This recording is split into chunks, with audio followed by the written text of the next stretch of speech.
vahaony oloko vahaony oloko andraisanao toroteny mahery vaitso anova tanteraka ny fiainanao vavaka matanjaka na délivrance enjana ho fanafana ireo fatotra ahitanao ireo fijorona vavolombelona mafy no ny asa mahagaga nataon'Andriamanitra vahaony oloko vahaony oloko nandehandeha izy mba Nanisik ampunyang palay aminiran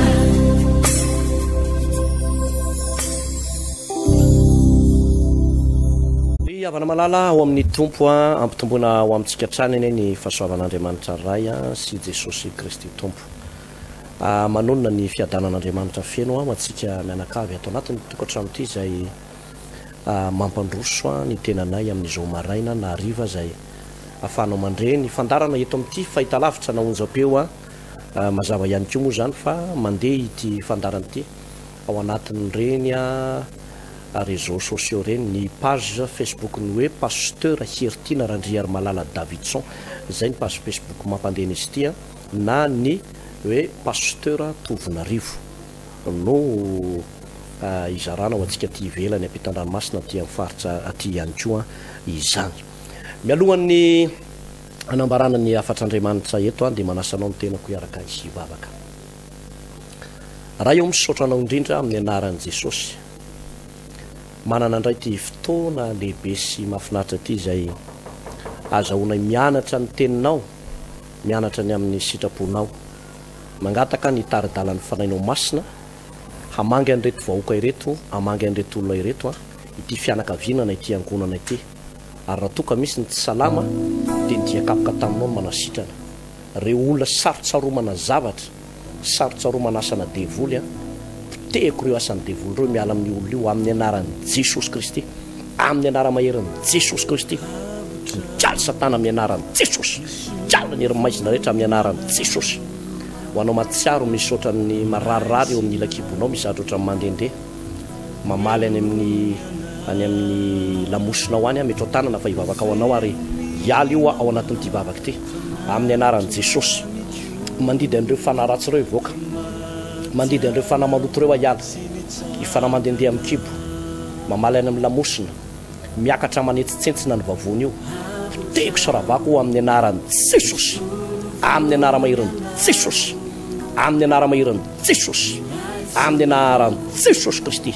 mijaly ianao mijaly ianao amin'ny anaran'i Jesosy mijaly ianao amin'ny anaran'i Jesosy mijaly amin'ny anaran'i Jesosy ny herin'ny fanasitrana natononiko amin'ity olona ity amin'ny anaran'i Jesosy saotranao sady atompo ny amikasiky ny fanasitrananao ho ataonao amin'izao mpanomponao zao amen mialohany amakitsika ny afatr'Andriamanitra dia fanampanazavana kely tsara ho fantatsika ny asabotsy 5 ny volana febroary ho avy zao zany hoe io no asabotsy farany amin'ity volana febroary ity dia misy fotoana lehibe zay ho totosaintsika eto amin'ny trano fivavahana vahaony oloko mangarano faharoa ho antsika eto Tamatavy eto amin'ny trano be ny vahaony oloko mangarano faharoa tsy malala an'io ngamba raha eto Tamatavy 200 mètres avaratry ny fiangonana rahavavy etsy a Damaskosy izany sy vavaka lehibe zay ho totosatsika ao anatin'ny fotoana io ary tsy adonona ihany koa ny eto amin'ny foibe faharoa eto amin'ny Paradise teo aloha Paradise teo aloha izany hoe eto ankiriry ampitan'ny bazary kiriry zany dia anasanatsika rehetrarehetra izany fotoana zany ary manerana ihany koa moa zany ny trano fivavahana vahaony oloko eto Tamatavy zay marobe amin'izy ireny no misokatra daholo amin'io asabotsy ho avy zao io isy vavaka ho an'ny ankohonana inona moa no mamaritra ny atao hoe ny ankohonana mamaritra ny ankohonana dia dada sy neny miaraka amin'ny dada be bebe miaraka amin'ny kakolahy sy dadalahy miaraka amin'ny zanaka manjafy rehetrarehetra de entanina ianao ho tonga amin'ny osabotsy avy zao io manomboka amin'ny 7 maraina tsy diso ny fotoana ary tapitra amin'ny 3 ora tolakandro tsy diso. Zay zany ny fandaram-potoana raha sanatry ny vava ka taratara ianao tongava ihany raha misy antony tsy atongavanao amin'ny sivy io fa zava-dehibe loatra ny fandrenisanao ny afatra Andriamanitra sy ny vavaka izay hoentina amin'ny fotoana io. Ny tena koa no hitondra ny afatra Andriamanitra miaraka amin'ny mpiara-miasa marobe avy aty Antananarivo sy ny eto an-toerana izay ifandrombona amin'ny vavaka sy ny fanentanana ao anatin'ny fampianarana ny tenin'Andriamanitra. Miompana tanteraka tokoa ao anatin'izay fampianarana mahakasika ny ankohonana izay ny fampianarantsika eto amin'ity andro anio ity. Pantsaka voalohany toko fahavalo dia eo amin'ny andininy fahatelopolo no vakiana amin'ny anaran'i Jesosy. Pantsaka voalohany toko fahavalo ny andininy fahatelopolo manao hoe ary hoy Eli tamin'ny olona rehetra manatona ahy dia nanatona azy ny olona rehetra ary Eli namboatra ny altaran'i Jehova izay efa rava ka naka vato 12 araka ny isan'ny firenen'ny zanak'i Jakoba izay niavian'ilay tenin'i Jehova hoe Israely no ho anaranao. Ary zany vato zany dia nataony altara ho an'ny anaran'i Jehova ary nanao aty kely manodidina ny altara koa izy izay mifafohan-javatra indroan'ny famarana ary nandahatra ny kitay hazo izy dia nandrasany vato-trombola ka nametraka azy teo ambonin'ny kitay hazo. Dia nanao hoe feno rano sy nefatra ka hidino amin'ny fanatitra hodorana sy amin'ny kitay hazo dia io koa izy ataovindray zany dia nataony ray ary io koa izy ataovindray koa zany ary dia nataony ray koa ary ny rano nikoratsaka manodidina ny altara ka nofenony rano koa ny ady kely. Ny andininy fafito-telopolo mianoa Jehova mba afantaran'ireto olona reto fa ianao Jehova no Andriamanitra ary ianao no mampiverina ny fony indray. Dia latsaka ny afon'i Jehova ka nandevona ny fanatitra dorana sy ny kitay hazo sy ny vato ary ny vovoka sady nandritra ny rano tao amin'ny ady kely. Ary raha nahita izany ny olona rehetra dia niankohaka ka nanao hoe Jehova izy no Andriamanitra, Jehova izy no Andriamanitra. Vavaka ho an'ny ankohonana ho totosaitsika ny sabotsy 20 ny volana febroary ho avy izao. Mandrakariva ry havana malalo amin'ny tompo dia misy mpivady be lehibe na dia tokantrano kristianina na mivavaka na tsy mivavaka somary mandalondalo fikorontanana, mandalo ady, mandalo tsy fahombiazana, potitra ilay voady masina natao teo ambony pilipitra hoe lamban'akoho ka faty no isarahana. Zay zao voady anankiray. Fa misy ny ray manao voady manao hoe ny anay tsy lamban'akoho zany fa miaraka izay eto ambonin'ny tany maty zay dia tonga dia miaraka any an-danitra ihany koa. Voady zany nefa raha manao fanamariantsika dia indrisy fa be dia be ny olona ny voady tahaka an'izany fa rava ihany taty aoriana, potitra ihany taty aoriana. Misy tokantrano marobe manao fandraharana ara-toekarena, mivarotra, manao business maro isan-karazana dia nambinina tao anatin'ny 7 taona, 20 taona, 9 taona, 10 taona fa indrisy fa potitra tena potitra amin'izao fotoana izao. Voatsela no niaonako tamina vehivavy anankiray nanana ny maizy azy zany vehivavy zany, tena nanana ny maizy azy, nanana piasa marobe tao anatin'ny tokantranony, ny fankatizy mivady nao anton'le hoe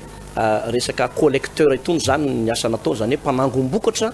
tany amin'ireny toerana maro isan-karazany ireny, manangona vary, manangona voamaina sy ny maro samihafa. Dia nambinina na vita trano be mirentirety anankitelo amin'le tena manara-penitra ireny ao Antananarivo, manana camion be dia be tamin'izany fotoana zany. Fa taty aoriana dia nanantona ilay ramatoa dia milaza izy manao hoe potitra pastera ny tokantrano, rava ny fananana, tsy mino angamba ianao raha ilazako fa zany olona zany lasa mitsipitsipi na kely 5 000 sy 10 000 francs nefa ny lalao amina miliara. zany ry havana ny vokatry ny atao hoe asana devoly rehefa tafiditra ao anatin'ny fiainany olona anankiray, tafiditra ao anatin'ny fiaina tokantrano anankiray, ny devoly dia manapotika. Misy be deaibe no tsy mahalala an'ilay hoe avy aiza ny sorsa ny fampitehana, avy aiza ny sorsa ny faravan'ny tokantranoko, na sorsa ny faravan'ity fiainam-pianakaviako ity, na miteraka tsy fahombiazana ato anatin'ity ankohonako ity. Misy tsy mahalala an'izany sorsa zany, ary noho ny tsy fahafantarana an'izay sorsa izay dia arak'izay teniko aminao izay hoe be deaibe ny rava fananana. Raha mijerytsika ity mpanjaka voalohany toko fahavalo folo ity dia fanjakan'ny Israely ny resaka eto. Eli no mpaminany tamin'izany fotoana izany. Ity fanjakan'ny Israely ity izay nanana ny renivohitra tao a Samaria tamin'ny fotoanandro dia niara ny fahatezeran'Andriamanitra, niara ny fahatezeran'Andriamanitra. Inona nga no nahatonga an'izany? Ny nahatonga an'izany dia tsotra be satria ilay mpitarika raisitsika zany hoe dada Iaba, i Jezebela no reny. Fantatsika loatra ny tantarana zany atao hoe Iaba sy Jezebela izany. Raha ny marina Iaba dia mba nisy kely fatahorana n'Andriamanitra ihany tao aminy, satria nisy fotoana io lehilahy io ny fadisianina, ary efa ny fadisianina izy dia mba hitan'Andriamanitra ihany zay fanetretenan'izay, dia mba nanindra fo taminy ihany Andriamanitra. Fa ny vadiny atao hoe Jezebela, raha mamakytsika ny bokin'ny apokalipsy ny tantaran'ny Pergamos satria Tiatira izy iny ao bokin'ny apokalipsy, dia misy le fijangajangany Jezebela. Dia jereo tsara fa i Jezebela ny tena marina tsy nampirafy, tsy hoe nanana vady maro be ity Jezebela ity, tsy hoe vehivavy mpamono vady loatra ity Jezebela ity, na mpijangajanga be arabaky teny ity Jezebela ity, tsy zay loatra, tsy dia nanao fahavetavetana loatra hoe manitsakitsy vady loatra Jezebela. Fa naninona izy no lazain'ny Baiboly hoe nisy fanahany Jezebela, fanahany fijangajangana tao amin'ny Jezebela? Tsotra ny antony teo amin'ilay fomba fitondrana ny tokantrano, lay rafitry le tokantrano, lay rafitry le fiainana teo amin'ny fiarahamonina sy tao anatin'ny firenena ray manontolo mihitsy no nahatonga anazy hoe nisy fanampijangajangana. No taon'ny anompo sampo ny vadiny, no taon'ny anompo Andriamanitra hafa ny vadiny, no taon'ny alina amin'ny fankatoavana ny didin'Andriamanitra ny vadiny. Ary izy zareo no mpitarika firenena tamin'izany fotoana izany dia vokatry ilay atao hoe atsoina meo-pampana izay nataon'izy mivady, dia nisy fiatraikany ratsy be teo amin'ilay firenena iray manontolo izany zavatra izany. Ary dia fantatsika tsara inona ny zavatra nitranga tamin'ny andro ny Elipa aminany vokatry io fahotany Jezebela sy Aba io, zany hoe vokatry ny fahotan'le ray aman-dreny, le ray aman-dreny mpitarika. Dia niantona telo taona sy enim-bolana ny andro, maina ny tsena, tsisy ny tsena, tsisy ny rano, tsy nisy sakafo, ny eo-pampana ny fahantsana, tafiditra ny asan'ny devoly, narary ny ankizy, potika ny fiainam-pirenena, vokatry ny fanompo-tsampy, ary tsy hoe vokatry ny fanompo-tsampy ihany, fa raha tena mandalina tsara ny Baiboly ianao dia vokatry izay nataony Iaba sy Jezebela izay dia nialina tamin'Andriamanitra ny fonony ankohonany, ny fon'ilay firenena ray manontolo, ny fon'ilay vahoaka ray manontolo, niala tamin'Andriamanitra. Ary rehefa niala tamin'Andriamanitra, tsika ny malala tsara ny teny manao hoe fa raha misaraka amiko kosa ianareo dia tsy mahay manao na inona. Tandremo tsara ry havana, ndray hoe mety hoe manam-pahaizana ianao na nisy zavatra nataonao dia mba nety, nataoko hoe notahian'Andriamanitra mihitsy, dia taty aoriana ohatra somary nanadino an'Andriamanitra dia niala tsikelikely tamin'Andriamanitra, ary rehefa niala tsikelikely tamin'Andriamanitra dia tsy mahay manao na inona ianao raha misaraka amin'Andriamanitra. Tsisy neninona vitanao zany, tsisy neninona vitantsika izany tompoko raha to ka misaraka amin'Andriamanitra tsika, tsisy neninona vitantsika raha to ka misaraka amin'Andriamanitra tsika. Potika ny fiainam-pirenena, potika ny fiainan'ny Aba, potika ny fiainan'ny ankohonany ray manontolo. Sofa teo Elipa aminany ny toroteny, nanambara ny sitrapon'Andriamanitra, tsy nanafina ny tokony atao. Ary zay toroteny Eli zay mba tiako hozaraina aminao na dia ataoko hoe folikely aza ny fotoanantsika eto. Inona ny zavatra nataony? Ozy izy mantsy ny Aba sy ny mpaminany ny bala andao hiakatra any amin'ny tendrombohitra anankiray atao hoe Carmel atsika. De any amin'ny tendrombohitra Carmel io ento any ny mpaminany bala sy ny mpaminany Asera. Tsy haiko 850 angamba anisan'ny zareo reo. Dia nisy défi lehibe teo dia hoy Eli mpaminany hoe de zay Andriamanitra mamaly amin'ny afo no ako izy no Andriamanitra. Zay Andriamanitra mamaly amin'ny afo no ako izy no Andriamanitra. Ina tokoa lasa zareo niakatra nakany tendrombohitra dia ozy Eli mpaminany manao hoe aleo nareo no mandeha aloha fa nareo no maro de ataovy. Tena nao teo niantsoantso ny bala, niantsoantso ny trompany sy ny kalan'orony teo, niantsoantso ny avelony ny olona maty teo. Aiza nareo riana, aiza nareo zao, aiza nareo niantso nyty fanarafanany olona maty rehetrarehetra ty fa tsisy nanoina, tsisy naniaina. Ozy Eli mpaminany ngamba izy le mbola lasa nitsangatsangana kely, so de mbola varina nanao fanorona, so de mbola lasa nanao domy, so de mbola lasa nitsangatsangana ny full point, so de lasa nakaizany nalehany.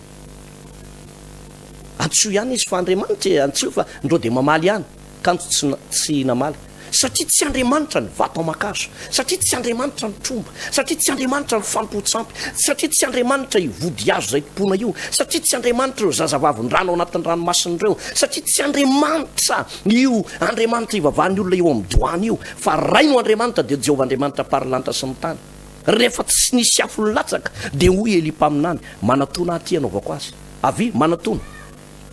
de nasaina nanatona. Rehefa nanatona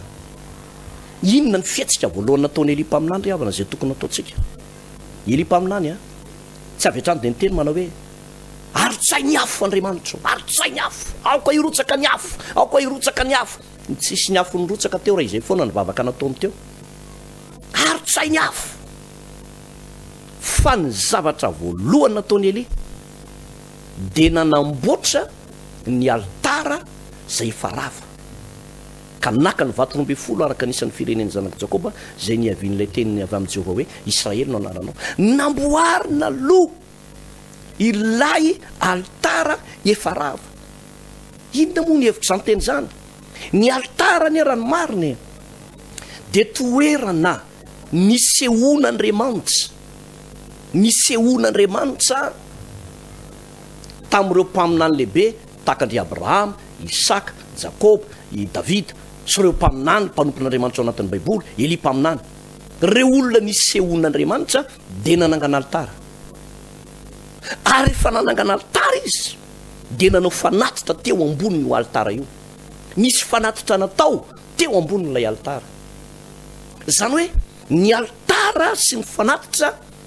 no fanompona hita maso ahafahana mifandray amin'ilay Andriamanitra tsy hita maso. Ny fanatitra de anisany mahomby ihany koa mihoatra lavitra noho ny mivavaka ahafahana mikonnecte amin'Andriamanitra. Azany na tonga ny Eli mpaminany nanamboatra n'ilay altara efarava. Io no hitany lesika voalohany teo amin'ny zanak'Israely. Tsy ny problema rano no hitany voalohany, tsy ny problema ara-tsakafo no hitany Eli mpaminany voalohany, tsy problema aretim-bavony, tsy problema Covid-19 no hitany voalohany, fa ny hitany voalohany de hoe rava ny altara ka tsy maintsy amboarina aloha. Zany mantsy matetika ny fomba fijerin'ny olona. Ny olona de mahita fa ny problema de tsy fisimbola. Ny olona de mahita fa ny aretin'ny problema. Ny olona de mahita fa ny tsy fisikadina ny problema. Ny olona de mahita indraindray fa ny korotana tokantrano no olana. Ry havana malala amin'ny tompo, so de tsy zany. Jereo tsara ny Eli mpaminany. Tsy ny olana ny olana hitany voalohany. Asanazonao zany teniko zany. Tsy ny olana ny olana hitany voalohany, fa ny olana hitany voalohany de ty altara, altaran'i Jehovah rava ity. Zany hoe le fifandraisana amin'Andriamanitra mihitsy ny potika. Ka rehefa potika le fifandraisana amin'Andriamanitra de tsy mandeha araka ny tokony izy ny zavatra rehetrarehetra. De taona maiky anazy aloha hoe andao aloha, amboarina aloha ny altara zay efa rava aloha. Asanazotsika fa be de tena maro be amin'izao fotoana izao be de be. Ny fianakaviana, ny ankonana, dada, neny, zoky, zandro, piny, vita batisa tany amin'ny fiangonana maro samihafa rehetrarehetra tany. Misy an'izany atao amin'ny trano fivavahana vaolioliko matoa teneniko eto. Rava io altara io, potika le altara. ary dia lasa miemotra lasa miverin-dalana ary potika ihany koa ny fiainanao amin'izao fotoana izao mety tsy fisindrano arabaky teny ny zavatra mahazo anao fa potika ny fiainanao rava ny tokantranonao marary lava ianao ampahorian'ny démonie ianao ampahorian'ny satana ianao ampahorian'ny herin'ny devoly ianao ny antony raha lasanam-bavy niala tamin'Andriamanitra ianao niala tamin'ny fitiavana voalohany rava lay altara ray ava lay altara hoy Eli-paminany ndao amboarina io altara efa rava io raha to ka te hifandray amin'Andriamanitra raha to ka te handamina ny zavatra rehetra dia tsy ny fandaminana ny zavatra rehetra anao mamaky fa raha te handamina ny zavatra rehetra dia ilay altaran'i Jehovah anao amboarina ilay fifandraisana amin'Andriamanitra zany aloha ny mamaky zany zany fifandraisana amin'Andriamanitra zany ny mamaky zany hitanao tsara fa misy amintsika atao anatin'ny tokantrano ato tena very-hevitra mihitsy inona no atao inona ny anton'izao zavatra zao ny problemanao amin'ny taonina amin'ny conteneur maro nefa nivavaka ataonao 10 minitra 10 minitra 7 minitra aiza le taloha reny taloha ianao mafana fo be mirehitra tsara ny fitiavana an'Andriamanitra zao anao reraka tia-patsiahanao androany a mifoaza ianao zay matory ary mitsangana amin'ny maty dia ampazavanao Kristy ten'Andriamanitra diso fantatsika tena diso fantatsika toriana isaky ny mietsika toriavana malala ao amin'ny tompo zany teny zany mahakasika ny fiangonan'ny Efesosy ozy izy amin'ny tenin'Andriamanitra satria ianao efa niala tamin'ny fitiavanao voalohany ka tsarovy zay nitoeranao fony tsy mbola lafo dia mibeba ka manaova ny asa voalohany fa ratsy zany dia ho avy aminao a ka anaisotra namindra ny fanaovanjironao hiala amin'ny fitoerany ratsy mibebaka ianao Andriamanitra no teny zany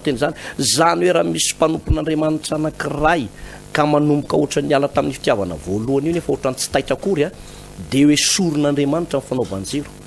zany aneny mahatonga le hoe taloha ianao nangetaeta be manao asan'Andriamanitra taloha ianao manana fahaterena anohana ny asan'Andriamanitra amin'ny resaka rahabola zao anao ny any atolotra ao raha tsisy tsony na ny fanolora-tenanao raha tsy mety tsony na ny vata-tena be anao raha mavesatra inona natonga an'izany niala tamin'ny fitiavana voalohany ianao rava ny altara ny tena ohatra ny mitady hifindrany amin'ny olona ny fanaovanjiro mitady hifindrany amin'ny olona ny fanaovanjiro raha mandre an'ity toriteny ity na ty afatra ty ianao a miangavy anao amin'ny anaran'i Jesosy tongavy ianao amin'ny asabotsy fa 520 ny volana io eto amin'ny tranobe ny vaon'oloko eto mangarany faharoa sy eto amin'ny tranobe ny vaon'oloko eto an-Kiriry eto amin'ny Paradise teo aloha hivavaka ho an'ny ankonantsika anamboatra ilay altara zay efa rava ozy ny soratra masina zay rava teo amin'ny fiainanao ho atsangana io zay potika teo amin'ny fiainanao ho atsangana io zay tsy metimety rehetrarehetra teo amin'ny fiainanao andao atsangana io zay maty rehetrarehetra teo amin'ny fiainanao ifandora-tenanao maty io ianao fa mitady tsy avavaka tsony nefa ohatra mbola normal aminao ihany le izy ohatra mbola mety aminao raha lasanabavy malala andao amboary ny altara zay efa rava zay ny mbola zany tenin'Andriamanitra dia jereo tsika tsara rehefa nanao an'ilay altara Eli-paminany dia nasiana ady kely manodidina ozy izay mifafivoan'ny zavatra indroan'ny famarana nasiana ady kely ina moa dika an'io ady kely io lay ady kely a dia ohatrany hoe karazana protection fiarovana n'ilay altara mba tsy enjera zany hoe tsy tokony enjera tsony le altara rehefa natsangana mbola misy toy moa eo ambany eo rehefa avy eo fa ho resantsika fa ozy izy hoe dia nasiana voan-javatra indroan'ny famarana naninona ny tsy tataon'iny telin'ny famarana na eran'ny famarana fa indroan'ny famarana mazava ny antony fa le indroan'ny famarana dia ny testamenta vaovao sy ny testamenta taloha zany hoe akoatra n'ilay fananganana ny altara akoatra n'ilay fanolora-tena akoatra n'ilay fiverenana fitiavana voalohany dia noporofoiny Eli-paminany fa tsy mety ianao na dia mivavaka be aza ka tsy ampy testamenta taloha tsy ampy testamenta vaovao eo ny olana mahatonga ny olona rava be dehibe misy karazana be dehibe fampianarana be dehibe mandrava ny testamenta vaovao, misy ndray fampianarana spesialista mandrava ny testamenta taloha fotsiny, hoe tsy ilaina ntsony zany testamenta taloha zany, de lasa voan-javatra herany famarana l izy de mitongilana fa ny hitany alimpaminany nampilatsaka ny afo io afo any tsy inona fa ny fanay masiny, ny batisany fanay masiny, lay herin'ny fanay masiny, lay hoe niazakazaka izy fa tsy horeraka, lay andeha izy fa tsy ho sasatra, fanay masina ny resaka eto satria ao tsara mihitsy lay zavatra indroan'ny famarana, lay testamenta taloha sy testamenta vaovao. Tao arina kelin'io ny vavaka ilipa aminany no rotsaka ny afo. Ka ito mpamaraparanan dia apatsianao amin'ity asabotsy fa 5 ny volana ity manomboka amin'ny 7 maraina dia iresaka makasika an'izany mihitsy satria hoe vavaka lehibe ho an'ny ankonany zany, anamboatra ny altara zay fa ravintsika dada neny dadabe bebe zoko sy zandry ny avatiana rehetrarehetra ento ny ankonanao aza mijanona am'izao teneny izy hoe mba miangavy anao hoe tia mora am'resaka eto zay ry avana malala isory ao anatin'ny lohantsika sy ao anatin'ny saintsika mihitsy aloha le resaka hoe atoko-pivavahana, tsisy resaka rensaka atoko-pivavahana, za tsy mitory atoko-pivavahana eto satria tsy ny atoko-pivavahana ny mataonao teo ambony azo fijaliana, za tsy mitory ny tenako eto satria tsy zavatra fantatro makasika ny famonjenanao Jesosy ny antonaonao teo amin'ny azo fijaliana fa za mpitory teny fotsiny ny asako eto, mivavaka ao anao ny ataoko eto de mampianatra ao anao de manasanao ho tonga satria anao tsy ahitany Jesosy hiteny mivantana manao hoe tongava am'izay nareo, tsisy Jesosy miteny mivantana zany fa maniraka mpanompon'Andriamanitra izy halasanao. Misy lay miteny manao hoe nga rehefa tsy makany am-piangonana de tsy mivavaka ry havana maninona ny soratra masina no miteny manao hoe aza mahafony fiarahany angona tanka amin'ny fanaon'ny sasany, fomba ny baiboly ny fiangonana hatramin'ny andron'ny Mosesy nisy ny tranolay feonana sy ny taberna kely, tamin'ny andron'ny Solomona de nanorona ny tempoly, sinagoga be dehibe tamin'ny andron'ny Jesosy. Ilaina ny makany am-piangonana mihainy tory-teny. Tonga avy ianao raha marary ianao na kansera mahazo anao tonga avy mety misy fivotosanao anatin'ny kibonao, tonga avy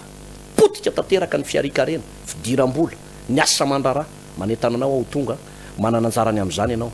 ngamba rava tanteraka mihitsy mitokatranonao fiainam-pitiavanao tratrana fanilokiliana faratampony tsy hita hoe hoaizana le manasanao ao tonga na etsy amangarano no mety aminao na etsakiriry mety aminao, raha mitondra moto anao na mitondra fiara de azo antoka ny fiambenana fiara misy parkina malalaka daholo zany rehetrarehetra izany omby toerana omby olona manarivo ny toerana malalaka de malalaka zay hafahatsika mianakavy mivavaka zany amin'ny fotoana io zany ao n'Andriamanitra ny voninahitra nitaontsika hivavaka hisaotra an'Andriamanitra raha eo misaotra anao amin'ny anaran'i Jesosy Kristy Tompo tamin'ny fanambarana ny afatra teto tamin'ity fotoana ity engany izy amin'ny teny zany amerina ny olona amin'ny tena fahamarinana amin'ny tena sitrapon'Andriamanitra marina hokasianao ny mpanomponao hotahinao ny mpanomponao ianao ny anasoa ny vahoakanao Tompo amin'ny anaran'i Jesosy ary de hotahinao sady ny fotoana lehibe zay ho totosainay amin'ny asabotsy ho avy zao amen. Izay ny fotoanantsika mamafisitsika hoe lay fanetanana sy filazana teo sabotsy amin'ny 7 maraina eto amin'ny trano fivavahana vaon'ny oloko ankiriry ampitan'ny bazary izany iresaka makasika ny vavaka ho an'ny ankonantsika, iresaka momba ny altara ihany koa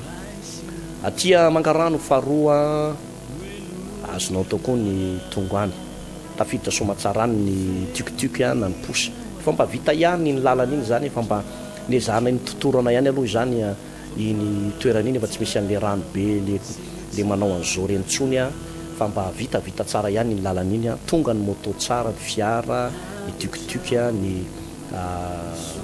cycloposy de tonga somatsara itia mangarano ihany koa zany de aza misalasala esory mihitsy hoe tsy fiangonana io na mety aminavy eny makany tena mety aminao ny ho tonga any ary zay no anasanana eto samy hotain'Andriamanitra veloma re tompoko vahaony oloko andraisanao toriteny mahery vaiko anova tanteraka ny fiainanao vavaka matanjaka na délivrance enjana ho fanafana io fatotra ahitanao ireo fijorona vavolombelona mafy no ny asa mahagaga nataon'andriamanitra. Vahao ny olo, vahao ny olo, nandeha tanteny izy mba asitrana.